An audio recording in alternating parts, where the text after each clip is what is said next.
哦，那个针孔太细了，要用这个电线，你看电线的细铜线这么细，要够长哦，大概5、6公分，对折，对折，然后你看弯成这个样子，穿过针孔，绳子再穿过去，还要拉够长哦，不然等一下就会掉了哦。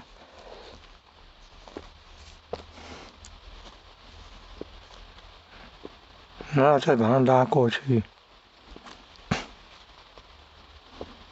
看到拉过去了。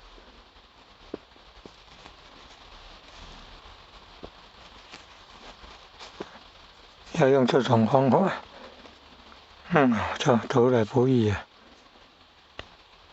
为了穿这个线啊，那个铁丝那个细铜线也是很细耶。